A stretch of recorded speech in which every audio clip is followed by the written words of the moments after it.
Pertamanya saya merakamkan tahniah kepada pihak Hematogonix, kepada Dr. Al-Masri dan semua daripada Hematogonix kerana telah berjaya untuk membuka fasiliti bagi rantau Asia Pasific di Cyberjaya.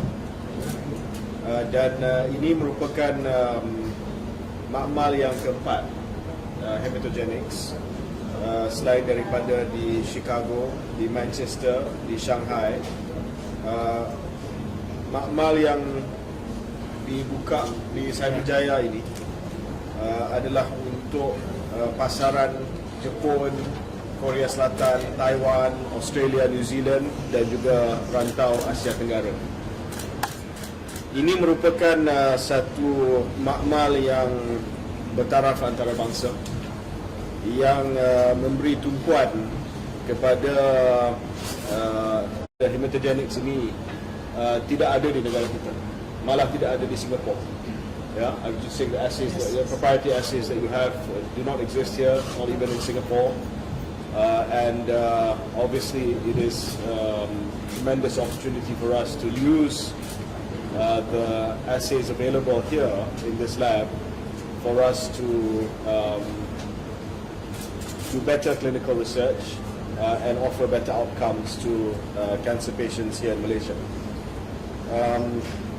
Kita di Malaysia sedang meningkatkan lagi kajian-kajian pendidikan yang kita buat di Malaysia berkenaan dengan kanser. Jadi pada tahun lepas kita ada 40 oncology sponsored research in Malaysia, including Hematogonix studies. Dan saya telah memaklumkan kepada CRM, Clinical Research Malaysia dengan ICR, bahawa saya mahu Malaysia menjadi hub utama penyelidikan klinikal di rantau Asia Tenggara.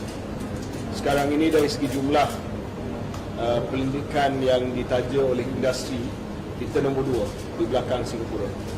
Dan saya meletakkan sasaran dalam 5 tahun kita menjadi nombor 1 di Asia Tenggara. Apa benefit kita ada penyelidikan klinikal di Malaysia? Bila kita buat penyelidikan klinikal di Malaysia, maka syarikat-syarikat farmasutikal yang besar dia akan uji dia punya ubatan di sini. Maksudnya mereka yang terlibat dalam ujian ini akan mendapat akses kepada ubatan dan juga rawatan yang cutting edge, yang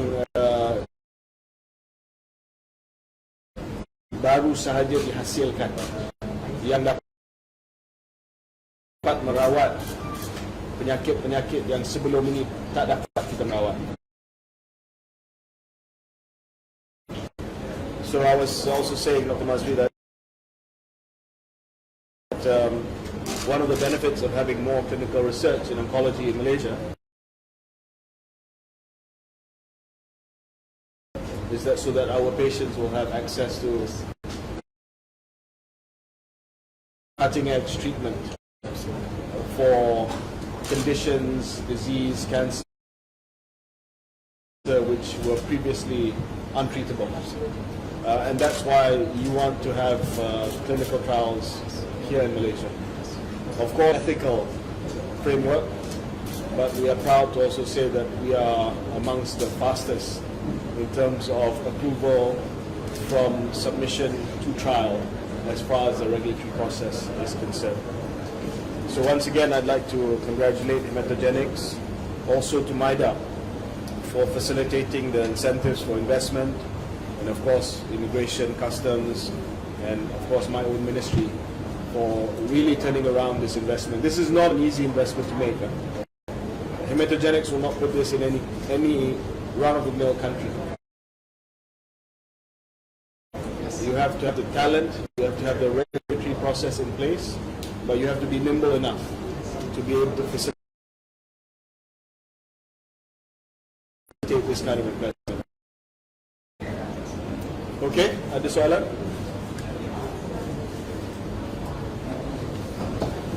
From Malaysian Reserve. I have a few questions. One is, you mentioned just now about collaborating with big pharmaceutical. Are you planning to, you mentioned this within the 5 years. So, are you is there any pharmaceuticals that are in the collaboration with Hematogonix? And is there any secure with the other pharmaceutical company from overseas market? Is that question for myself? Of course, of course. As I mentioned earlier, we are conducting 18 clinical trials currently. All those trials are being conducted with the major pharma companies. So the trials that we are currently doing here are with major pharma, with Janssen, with Bristol Myers, with AstraZeneca and Merck and all of that. So yes, so currently we are doing that. And then we're looking to expand this and then make it even with other pharma companies. But our goal here, I was talking to YB about this and then also to Dr. Akmal, our goal is to bring more and more clinical trials and then pharma companies to come in, not only through Hematogonix, but also to invest and work with the academic centers and the clinics and the hospitals and then benefit the patients directly. So I think that is the goal, and that's what YB is saying the ministry is committed to, and CRM have been working on for quite some time. So I think YB said it quite nicely. Malaysia has what is needed for all these pharmaceutical companies to come here and do research and do clinical trials and then be successful in it. And then bring that in for the patients of Malaysia, eventually for the benefit of the patients globally. So, and that's what's needed. The genetic distribution here is fantastic, and I think that's something they look for. So I think it is essential that, for these companies to understand that Malaysia is ready and capable and has all the regulations, all the infrastructure to conduct all these trials. I can say that with confidence because we are working with sites around the globe from over 120 countries. And I can tell you Malaysia has better infrastructure than so many of them. And I think it is ready and it should be done. And that's only a matter of time. And we hope that the Hematogonix being here will make this process faster. This helps us tremendously because part of clinical trials, of course, is to have a central clinical research lab. So the samples that we are getting right now are from clinical trials that are being done in Australia, South Korea, Japan. So now we can say, you come and do your trials here in Malaysia. You don't have to send your samples anymore to Malaysia because it's right here. So this is a crucial part of our ambitions and expansion into clinical research because we have a world-class lab here now, especially for oncology and cancer research.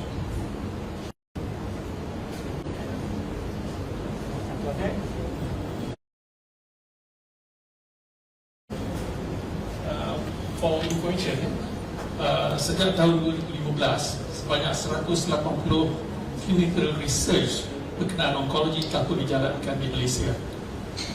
Dan kebanyakannya adalah daripada lung cancer, breast, leukemia, multiple colorectal cancer dan juga prostate. Ada banyak lagi cancer lain, tapi itu top 5. Tapi apa yang penting adalah semua clinical trials ini telah pun dibawa oleh syarikat-syarikat antarabangsa, namely Novartis, Merck & Dow, Pfizer, Janssen, AstraZeneca dan sebagainya. Ini adalah syarikat-syarikat yang terkemuka dalam dunia dalam penyelidikan kanser dan mereka telah pun melihat kebolehan Malaysia dari segi yang diketuai oleh penyiasat-penyiasat yang di bawah naungan Institute Clinical Research, which is Dr. Khairy, dan ini semua membuatkan Malaysia mendapat penarikan yang istimewa di samping dengan value added proposition yang telah diberitahukan earlier. So itu maklumat tambahan. Okey. Boleh. Tentang perkembangan influenza sekarang ni lah macam mana? Tentang influenza sekarang ni macam mana? Ada semakin teruk macam mana?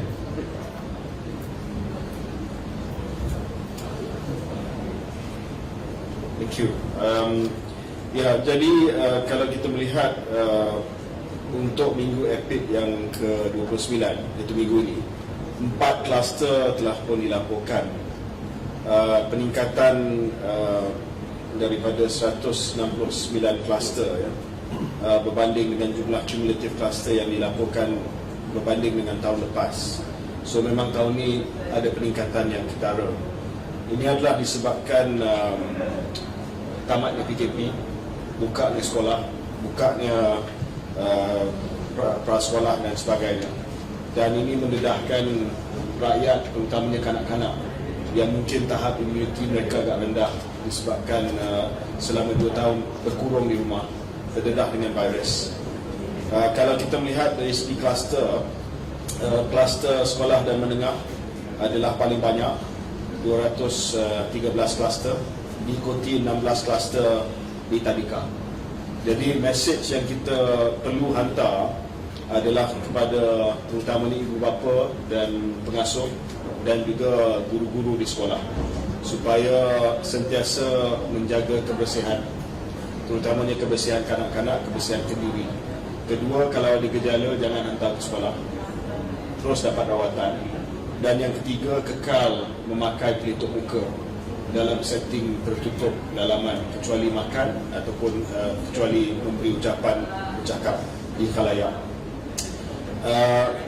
Walaupun begitu, saya ingin memaklumkan bahawa tiada kes kematian. Ini menyebabkan sesama seperti seasonal flu, tetapi dia tidak menyebabkan kematian. Cuma sekarang ini saya tengah memastikan bahawa bekalan ubat cukup.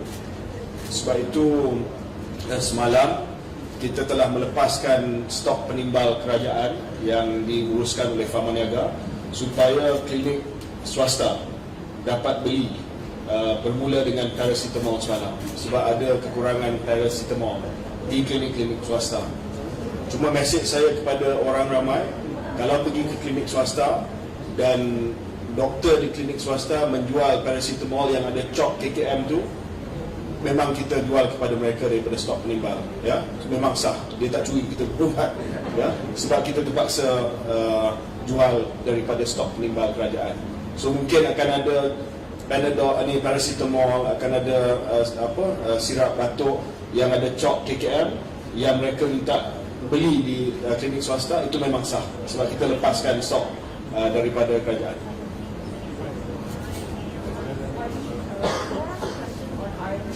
Okay, so with 1 in 5 kids started, right? Do you think that right now, the spending of $2.50 and $3 for Semenanjung and Sabah Sarawak is sufficient for like a nutritious balanced meal? Ya, jadi kalau tanya saya sebagai Menteri Kesihatan Menteri Kesihatan, peruntukan sedia ada untuk RMT iaitu RM2.50 untuk Semenanjung dan RM3 untuk Sabah dan Sarawak sebenarnya adalah tidak mencukupi untuk menampung perbelanjaan bahan mentah mengikut menu RMT yang disediakan oleh KKM juga lah, menu RMT. Dan ini disebabkan peningkatan kos bahan mentah. Berdasarkan kepada pemantauan kepatuhan menu program RMT yang dijalankan oleh bahagian pemakanan KKM sendiri, pada Januari hingga Jun, kita dapati hanya 61% sekolah yang dipantau mematuhi menu yang telah pun ditetapkan. Only 61% of the schools follow the criteria of the menu that has been approved by KKM. Dan salah satu faktor ketidakcapaian adalah peningkatan harga barang mentah. Jadi KKM mencadangkan supaya KPM dapat meningkatkan kos peruntukan RMT at least RM4 untuk Semenanjung dan RM5 bagi Sabah dan Sarawak bagi memastikan kanak-kanak dapat makanan yang berkhasiat. KKM mencadangkan supaya bantuan subsidi sepenuhnya terus diberikan kepada kanak-kanak yang miskin tegar, dan perkara ini saya akan bangkitkan dalam kabinet, bahawa it's not KPM fault because KPM memang peruntukan dia tak cukup. So, isu dia sekarang adalah kerana kenaikan harga bahan mentah. Allocation has to increase for KPM. Otherwise, the children are not getting the required nutrients at school. Maybe nak tanya pasal tobacco ke boleh tak? Boleh. Okay, Malaysia from the staff. What are your plans to get your opposite those opposing the bill to support the bill? Pertamanya kita telah mengadakan sesi libat urus dengan pelbagai pihak. Malah semalam saya telah mengadakan sesi libat urus dengan pengusaha-pengusaha vape. Minggu depan saya akan adakan sesi libat urus dengan ahli-ahli parlimen. Saya buat minggu depan sebab saya nak buat libat urus bila bil diletak atas meja untuk bacaan pertama. The bill is almost ready. Setakat inilah saya nampak dari segi pemegang taruh utama Kementerian Kesihatan Malaysia dan juga industri sendiri dari segi NGO kesihatan setuju, malah keluar kenyataan tiap-tiap hari minta supaya ahli parlimen jangan bantah rang undang-undang ini. Semalam pengusaha vape pun setuju dengan rang undang-undang ini, sebab kita kena ingat bahawa rang undang-undang ini bukan hanya soal generasi penamat, tetapi ia juga rang undang-undang untuk kawal selia industri vape, sesuatu yang mereka menanti-nantikan selama 10 tahun lebih. Vape sekarang illegal tau sebenarnya. Dengan rang undang-undang ini saya boleh kawal selia. Dulu NGO kesihatan tak setuju. Mereka nak vape diharamkan sepenuhnya. Tapi saya kata kompromis. Kita kawal selia vape, tetapi kita bawa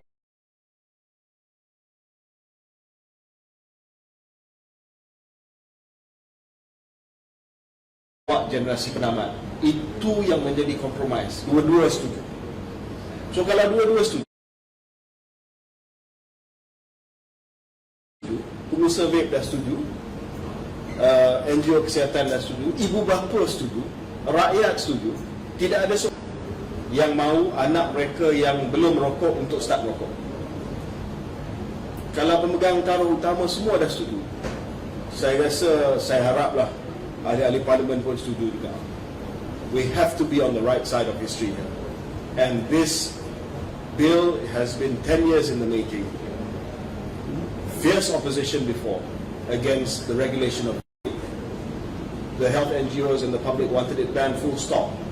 I said compromise. Because vape ni dah jalan. Bagi mereka yang ada ketagihan vape ni, kalau berhenti serta-merta susah kepada industri. Tapi kompromis dia adalah generasi penamat. Kalau lahir selepas tarikh tertentu, dah tak boleh lagi beli, full stop. Dan ini tidak akan bawa mudarat ekonomi overnight. Tak boleh merokok sampai bila-bila, sampai matilah rokok. Cuma generasi baru saja yang hari ini memang tak boleh merokok sebab usia dia kurang daripada 18, tak boleh beli rokok ataupun vape. Jadi tak akan ada kesan yang immediate, yang besar kepada ekonomi, kepada kedai runcit dan sebagainya. Ada ahli parlimen yang kata, oh ini akan menyusahkan kedai runcit, tak boleh jual rokok. Boleh je. Pasaran tu tak akan ubah. Dia akan ubah over time. Every year, pasaran dia akan menguncup sedikit demi sedikit sehingga kita ada end game untuk rokok di Malaysia. I think it's fair. So ini yang saya akan terangkan kepada ahli-ahli parlimen, bahawa dari segi pemegang taruh utamanya semua setuju. And we have not come this far in the last 10 years. We are so close. Jangan sampai tergendala disebabkan mereka nak apa-apa isu yang saya rasa boleh kita jawab. Follow-up question then, what are some of the steps to prevent illicit trade? Jadi perkara ini, satu, kita kena dapat gambaran yang sebenar berkenaan dengan saiz pasaran gelap. Banyak penyelidikan yang telah diterbitkan sebenarnya ditaja oleh syarikat-syarikat tembakau. Saya tidak nafikan bahawa ada pasaran gelap, tetapi saiznya sampai 60%. Ada penyelidikan yang kata 60% pasaran gelap. Saya rasa kalau 60%, syarikat-syarikat tobacco ni tidak akan mengaut keuntungan berbilion-bilion ringgit. It's impossible. Tapi ada. Sebab itu saya dah ada kerjasama libat urus dengan polis, dengan custom, dengan KPD dan HEP untuk kita jayakan generasi penamat ini. Kita akan go all out, peperangan all out terhadap pasaran gelap rokok ini dan juga pasaran gelap vape. Pengusaha-pengusaha vape pun bersama dengan saya, kerana bila mereka dikawal selia sebagai entiti yang sah, mereka juga tak nak hilang bisnes kepada vape yang daripada black market. Jadi semua pihak, ya, yes, there is a illicit market, but don't use the illicit market argument to vote against the law which is for public health. We will fight the illicit market. It's a separate issue. And we have the commitment from customs, police, KPD and HEP to fight the illicit market. I've also spoken to the finance minister. The illicit market, not just for cigarettes, but for smuggled items, is estimated to be about 5 billion ringgit. That's how much we lose. So we have to go on a concerted, government-wide, whole-of-nation approach to fight illicit markets for everything, and that includes cigarettes. But don't use the illicit market argument as a standalone argument to defeat this bill, which will end smoking and which will get Malaysians, save Malaysian lives from smoking-related illnesses. How much are the government making revenue out of tobacco tax? So tobacco tax gives us, on any given fiscal year, roughly about 2.5 to 3 billion ringgit Malaysia. But remember this figure, even if you round that up to 3 billion ringgit, the amount every year that we need to treat lung cancer, heart disease, chronic obstructive pulmonary disease now is already 6 billion ringgit. It's double your revenue from cigarette taxes. By 2030, that figure will be 8 billion ringgit. So tell me that it doesn't make economic sense also to stop smoking. Okay? Audrey from CRM here. I have a question for Maida. May I know how different is the investment of Hematogonix from the pharmaceutical investment in Malaysia? Thank you. Okay, this one, Maida, we always deploy this strategy of a whole ecosystems approach where we promote investment. So we promote, investment from foreign, FDI, or domestic. Our target is to ensure that this becomes a pull factor for future investment. So Hematogonix, this project is to us a very high value investment, not because of its investment size, right? Not because of how much they're putting it into the lab and things like that, but it's how important this critical component within the whole ecosystem is for pharmaceutical. So pharmaceutical is actually one of the focus area for our national investment aspiration. It appears in some of the master plans, the 12 plan, the 12 nation plan, and we are also working together with MITI to come up with a new industrial master plan. And we have an important place for pharmaceutical, right? So this clinical trial is something that will be our pull factor. That is the why Malaysia factor. So when we actually go for our Malaysia positioning, when we go and do our investment promotion, there are two things that we always look at. One is how do we position Malaysia as a regional hub for quality service like that, all right, covering the Southeast Asia region, Asia Pacific, and the other component or elements which is very important when we go investment promotion is how do we, on a longer term, on a more sustainable basis, retain that investment in the country. Okay, so hence it is very important, and that is why we came in very heavily to support and facilitate their investment. YB, last two questions. Nak tahu status operasi hospital Cyberjaya, and then my second question is pasal doktor palsu in TikTok viral, guna nama doktor and grade pakar perubatan dalaman and claiming this and that. So respon KKM. Okay. Baru saja dapat tahu tentang doktor palsu. Jadi kita akan buat laporan polis dan kita akan ambil tindakan sebab itu memang melanggar undang-undang. Dua pasal hospital Cyberjaya, saya akan buat pengumuman pada bulan depan. Yes. I know I cannot understand everything that's being said, but I understood the last comment regarding smoking, right? So as a, what YB was saying is extremely important. I think the bill, what I'm understanding, it's a bill to prevent or to stop smoking. And I can tell you, as a physician, as somebody who I consider myself as an expert in cancer, that's all I do. I've been doing this for about 20 years. And I can tell you, I tell everybody who's very close to me, I say, I'm a cancer expert, I'm a cancer doctor, but I wish and I hope you never come to me. I never see your sample. The number one cause of cancer globally is actually smoking. So when you prevent smoking, you're actually preventing cancer. When you prevent cancer, it's not only economic, as YB just mentioned, the cost of treating cancer is extremely, extremely expensive, money-wise, right? However, the psychological toll it takes on families, also the loss of revenue and the loss of talent that you have it because of this, because of cancer, is actually even more. So if you put all of this combined, I guess YB mentioned some numbers economically. However, I think if you put all these numbers together, I would argue it's double that number that's only for treatment, for all the lost revenue, all of that. So I wholeheartedly, as somebody again who's a physician, say, whatever the opposition to the bill is, it should not be the way it's being presented. Smoking has to stop.